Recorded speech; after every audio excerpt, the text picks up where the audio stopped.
안녕하십니까? 11월 12일 화요일 영국의 소리방송 뉴스데스크의 오드리 변입니다.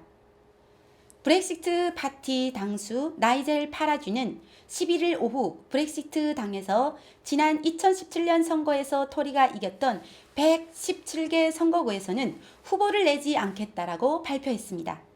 이것은 자신이 보리스 존슨을 사랑해서가 아니라 보수당이 승리함으로써 브렉시트를 위한 국민 투표를 다시 하려는 세력들을 저지하기 위함이라고 주장했다고 가디언 신문이 보도했습니다.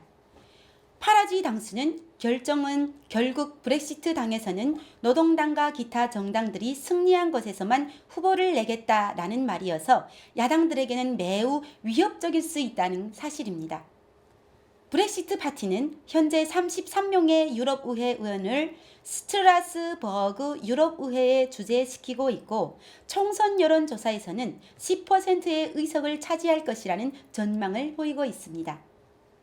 브렉시트 당의 이러한 결정에 대해 존슨 수상은 매우 현명한 처사로서 감사한다고 답하였고 일반 시민들도 매우 사려 깊은 정치 행동이라고 파라쥐 당수를 칭찬하는 분위기입니다. 한국의 보수들도 내년 총선에서 이렇게 사려 깊은 행동을 함으로써 실질적 보수 연합이 이루어질 수 있도록 하여야 할 것입니다. 반면에 노동당 당수 제레미 코빈은 트럼프, 파라쥐, 존슨, 협업이 유권자들의 NHS 노동자의 권리, 안전한 식품 등 영국인의 권리를 위태롭게 하고 있다고 주장하였습니다.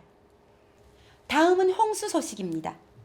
요크스 카운티의 일부 지역과 이스트 미들랜드 지역에 지난 주말 한 달 동안 올량의 비가 금요일 하루에 내려서 130여 개 지역에 홍수 경보가 내려져 있었다는 소식은 이미 보도해 드렸었는데요.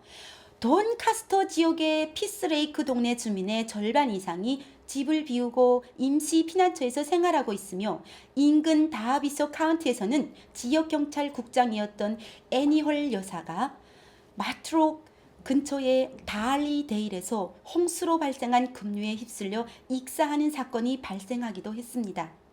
그런가 하면 홍수 지역을 방문한 보리스 수상이 홍보용 걸레질이 구설수에 올랐습니다. 누리꾼들은 걸레질도 할 줄 모르는 수상이라고 하며 댓글을 달아 불행한 사건 속에서나마 웃음을 자아내기도 했다고 스카이 뉴스가 보도했습니다. 다음은 영국의 고용률이 2012년 이후 크게 떨어졌다고 가디언 신문이 오늘 저간에서 보도했습니다. 보도에 의하면 주로 시간제 근로자들이 많이 실직하였으며 전체적으로 5만 8천 명이 일자리를 잃었다고 보도했습니다. 통계청 발표에 의하면 고용 감소폭은 금융시장이 기대했던 10만 2천 명보다는 적었지만 일자리가 계속 부족해오던 2009년 이후 가장 큰 감소를 보였다고 합니다.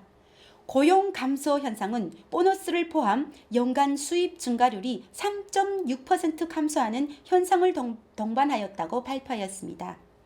리버풀 대학의 쿠스타 밀라스 교수는 오늘의 통계청 데이터를 분석하고 현재의 실업률 3.8% 이상으로 더 나빠지지는 않을 것이라고 말했습니다. 다음은 지난주 한국에서 있었던 어부 추방 사건을 BBC 코리아가 한글로 보도하였습니다.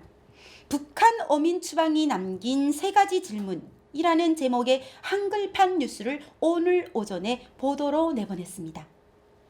기사 자체가 한글로 작성되어 있기 때문에 저희가 간추리는 작업 대신에 시청자 여러분들이 직접 읽으실 수 있도록 뉴스 동영상 마지막 화면에 링크해 드렸습니다.